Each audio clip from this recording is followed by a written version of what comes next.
Olá pessoal, sejam bem-vindos a mais uma aula de marketing estratégico, estratégias especiais, pilares avassaladores de marketing digital estratégico.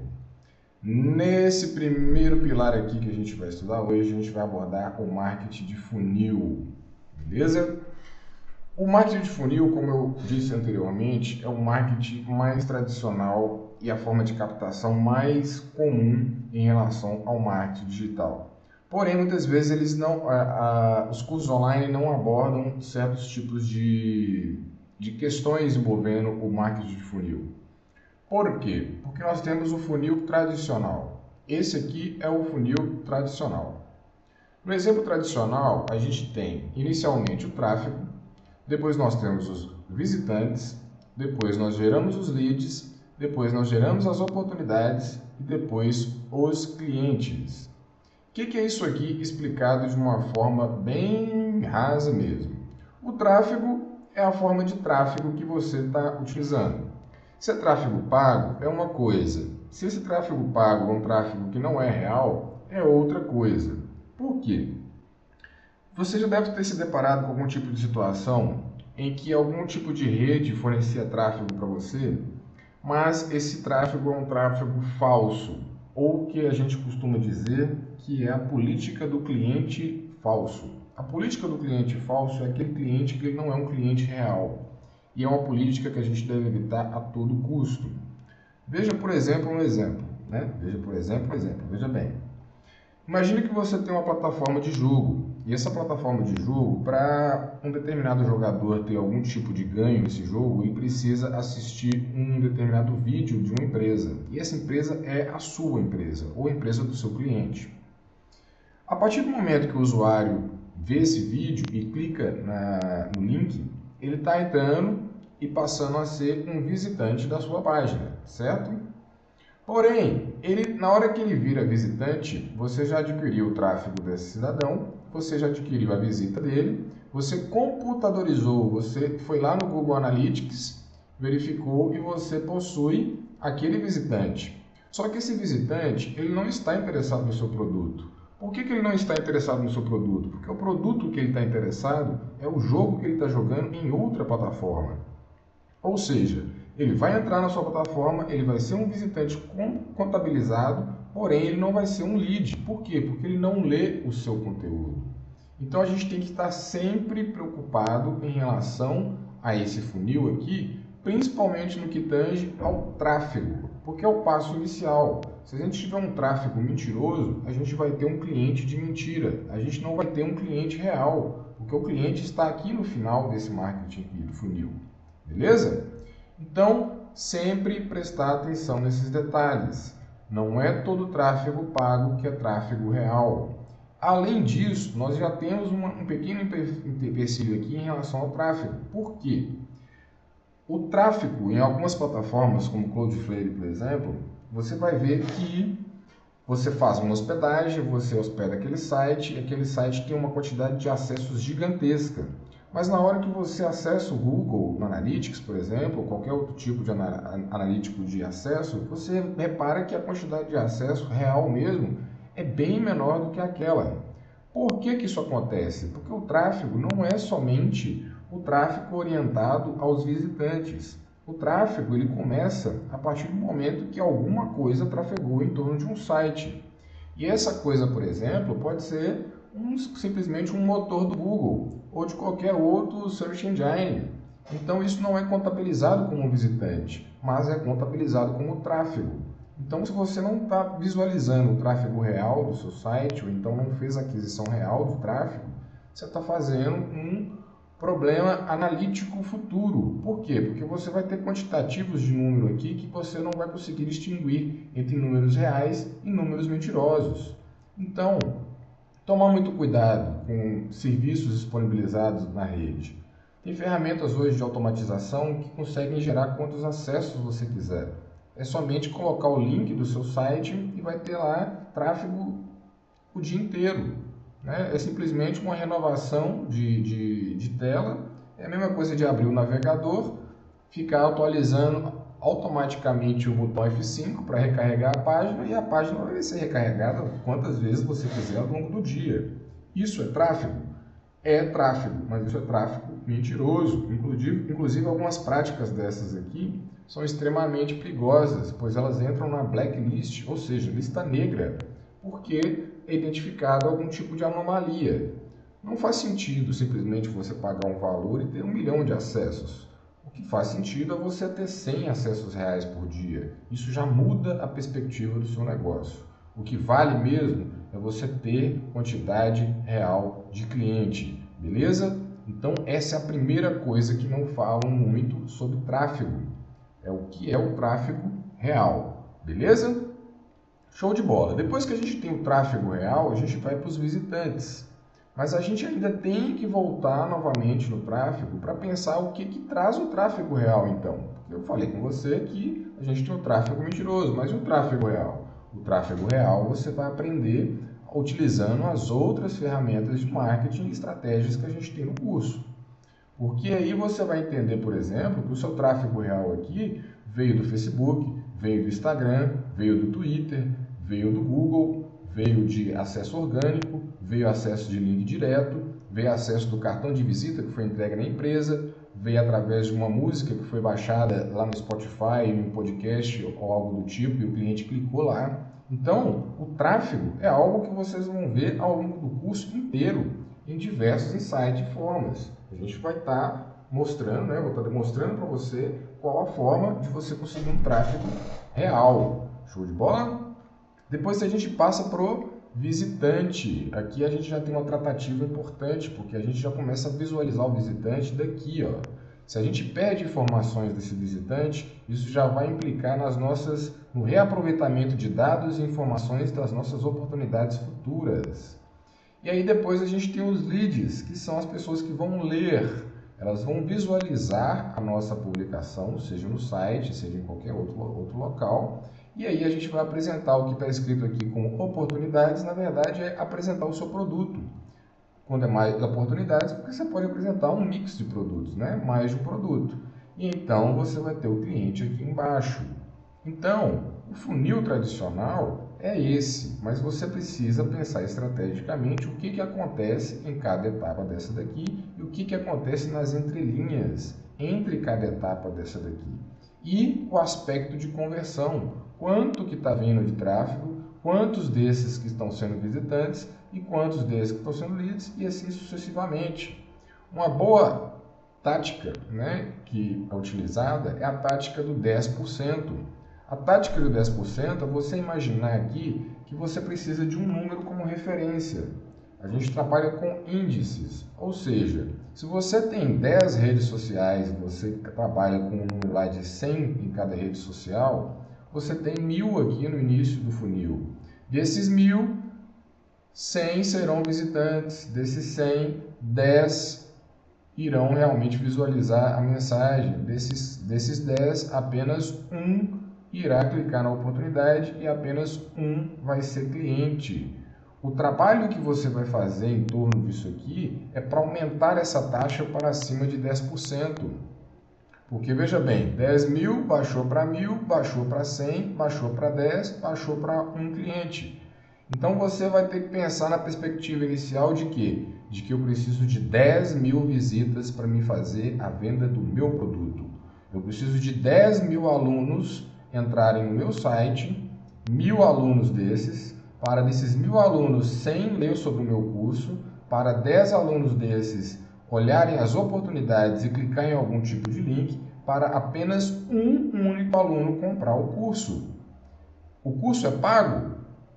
Então isso aqui funciona dessa forma. Agora, se o curso é gratuito, talvez desses 10.000 alunos, em vez de 1.000, pode ser que 2.000 sejam visitantes, porque aqui, na verdade, 10.000 vieram do tráfego, tudo igual. Visitantes foram 1.000. Desses 1.000 aqui, talvez não 100 se interessa em ver, em ler aquilo ali. Se eu tenho agora 200 que estão lendo, Nesse momento aqui aconteceu uma virada. Por quê? Porque aqui o cliente já sabe que o curso é gratuito. Se é gratuito, é óbvio que a pessoa pode se interessar muito mais em fazer algo que é gratuito do que algo que é pago. Então, eu vou ter uma conversão de 200 aqui para relacionar com a oportunidade. As pessoas que querem um curso gratuito, provavelmente, dependendo do curso, obviamente, vai ser maior do que aqueles que querem pagar por um curso. Então, o que você tem que fazer é pensar em torno da estratégia de funil, não somente no modelo tradicional, mas na entrelinhas. O que acontece no meio desse processo? Porque aqui, ó, a taxa aqui já não vai ser de 10%, 10%, 10%, 10%, 10%. Aqui já vai ser do total, passando para 10%, depois passando para 50%, depois passando para 40%, depois passando para 30% ou 40%. Então, o produto que você está trabalhando e a forma comportamental do funil é que vai indicar se sua estratégia está sendo boa ou não. E tudo aquilo que você fizer de marketing nas entrelinhas vai impactar diretamente nessa taxa de conversão, que é justamente aquilo que a gente vai ver em uma outra aula. Mas a gente não para também por aí. Por quê? Porque esse aqui é o exemplo tradicional. Se a gente entrar aqui, ó, no nosso mapa, a gente vai ver que tem coisas especiais aqui, ó. Landing pages e splash pages. O que são landing pages e o que são splash pages? Landing pages são aquelas páginas que são páginas extensas e de uma página só. Elas são extremamente utilizadas em estratégias relacionadas com funil. Por quê? Porque muitas vezes a pessoa ela não quer gastar em relação ao desenvolvimento de um site. Então ela faz apenas uma página grande. Uma das jogadas secretas em relação a essas páginas grandes ou landing pages são páginas de altíssima performance, que também é outro tema de outro marketing, mas a gente vê que as coisas elas começam a ser integradas, legal?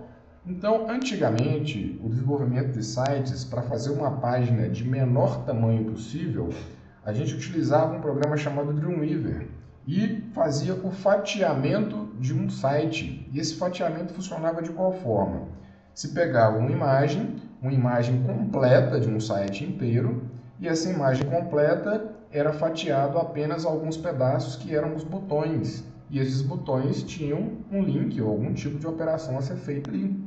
Isso reduzia drasticamente o tamanho do site, porque o site deixava de ser um código HTML inteiro para ser lido pelo DOM, que é o interpretador, né, do navegador, e passava a ser apenas uma imagem de baixíssimo tamanho e as pessoas teriam a página da mesma forma.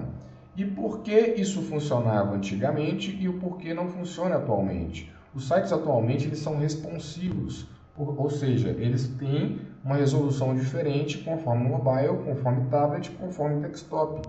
A partir do momento que a gente possui uma landing page que é apenas uma imagem, essa imagem ela não é responsiva. Portanto, esse método ele já não é mais aplicável.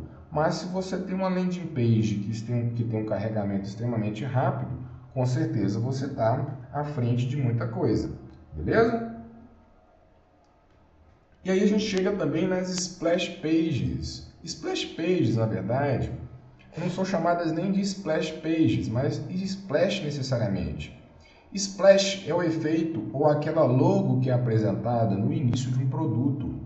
Quando você abre o aplicativo, antes de abrir o aplicativo com as suas funcionalidades, ou explicação de como que ele funciona, ou a tela de login, você às vezes visualiza uma logo fazendo algum tipo de movimento, alguma coisa que é uma introdução àquele uso de ferramenta. E isso é muito agradável aos olhos de um cliente, porque é muito impactante você simplesmente abrir um aplicativo e já está o aplicativo lá. Então, se você começa a ter uma tratativa diferenciada da experiência do usuário com um splash page, você já está pensando adiante, beleza? Não é o tema desse curso aqui, mas no desenvolvimento de aplicativos, você tem a splash page do aplicativo já de forma praticamente nativa. E aí você já trabalha com isso aqui para poder fazer essa experiência do usuário mais prazerosa. Então tem uma logo da sua empresa movimentando de forma leve, fluida para colocar dentro do site. Seja que for para carregar a página, né, esperar o carregamento da página. Isso é uma coisa que poucas empresas se preocupam. Uma página de erro bem feita, bem trabalhada, uma splash page, uma página para, enquanto está carregando o site, ser mostrada de forma agradável, uma fidelização da marca e do branding também. E aqui a gente tem o Call to Action Phrases, as frases de chamada para ação. E onde aparece essa chamada para ação? A chamada para ação, ou Call to Action, é depois do tráfego, o visitante entrou e ele chegou no Leads. A Call to Actions, ou Call to Actions, começam nos Leads. Por quê? Porque quem está lendo aquilo ali, se você não tem a palavra correta ou a frase correta para a chamada de ação, o acionamento do gatilho, o acionamento do gatilho é o quê? É compre agora, ou então são poucas unidades. Alguns sites utilizam até um método de colocar um contador para mostrar que estão sendo encerradas as inscrições.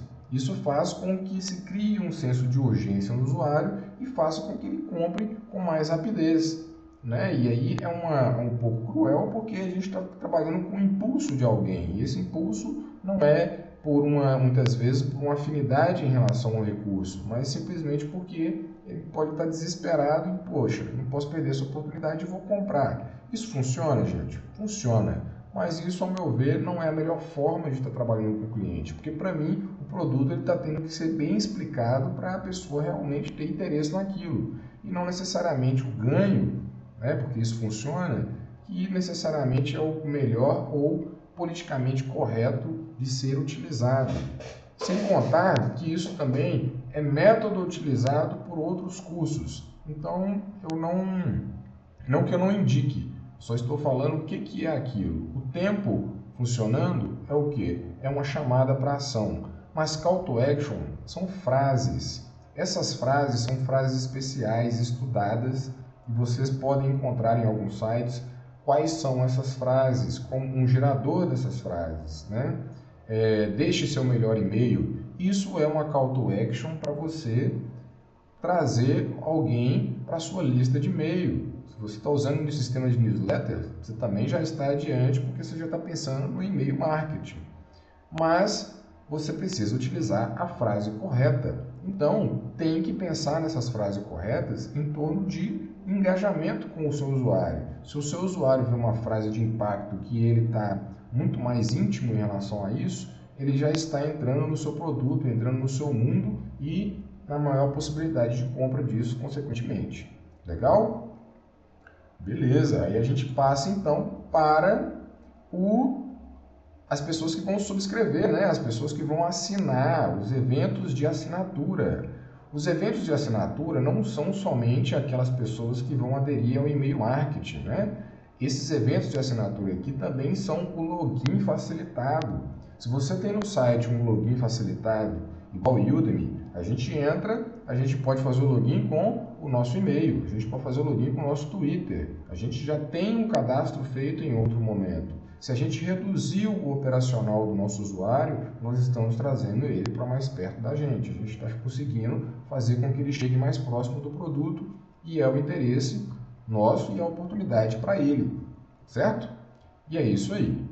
O RSS Feed é um sistema de alimento de informações. Esse padrão RSS Feed é um padrão que é pouco utilizado por muitas empresas e é um padrão, assim como o XML, que possibilita a criação de um determinado tipo de arquivo que vai ser lido por certos motores de busca. Então, você também tem a possibilidade aqui de fazer o funil de marketing aqui com outros tipos de dados e informações. Isso também vai ser abordado em outras aulas, beleza? E aqui nós temos as integrações contínuas automatizadas. O que é isso? Isso aqui é o ouro para quem sabe trabalhar com isso. O que é a integração automatizada e contínua dos serviços? A gente está trabalhando aqui com um monte de marketings. E aí você vai parar para pensar, se eu estou trabalhando com um cliente aqui em 10 tipos de marketing, se eu não consigo integrar isso, eu com certeza vou ter que abrir no mínimo 10 abas para poder analisar aquilo. E isso é algo que desprende tempo, e isso já começa a partir para uma análise de marketing, obviamente, mas se isso pode ser integrado, a gente tem muito mais facilidade. Então, plataformas como Solomoto, RD Station sobrevivem necessariamente desse serviço, que é o quê? A integração de forma automatizada das informações. Então, se você consegue trabalhar de forma que na hora de você trazer o seu tráfego aqui, você já tem um número do tráfego aqui, mas você já tem a informação de quantos chegaram no Twitter, de quantos chegaram no Instagram, de quantos chegaram no LinkedIn, de quantos chegaram no Google, você tem outra perspectiva. Porque senão você vai ter que abrir cada plataforma dessa, né? E poder visualizar ali quanto que chegou de cada uma. Então, se você tem um detalhamento integrado aqui, ou seja, se você tem acesso ao dado, e a gente vai ver como a gente tem acesso a esses dados, dentre eles programas como o Google Analytics, né? A gente tem outros programas de análise para poder verificar que tipo de tráfego está chegando. O Google Analytics é uma forma de integrar isso, porque você sabe qual acesso que é orgânico, você sabe qual acesso que está vindo de redes sociais, você sabe qual acesso que está vindo de link direto, e você sabe qual acesso que está vindo de links internos e links externos, que também é assunto para outra aula. Beleza? Eu espero que você tenha gostado dessa aula. Essa aula é a aula de funil. Eu não vou aprofundar necessariamente aqui no funil, porque o funil vai ser explicado ao longo de todo o curso, né? A gente vai ver necessariamente ao longo desse curso aqui como gerar tráfego, como trazer visitantes, como fazer leitores, como mostrar as oportunidades e como fazer os clientes comprarem. E como que a gente visualiza esses números e como que a gente integra isso aqui. Beleza? Um forte abraço, aguardo você na próxima aula. Lembrando que o mapa mental já está sendo disponibilizado e essa é a estrutura aqui com alguns insightzinhos bem legais aí em relação a essas ferramentas aqui e como que elas funcionam. Um grande abraço e até a próxima.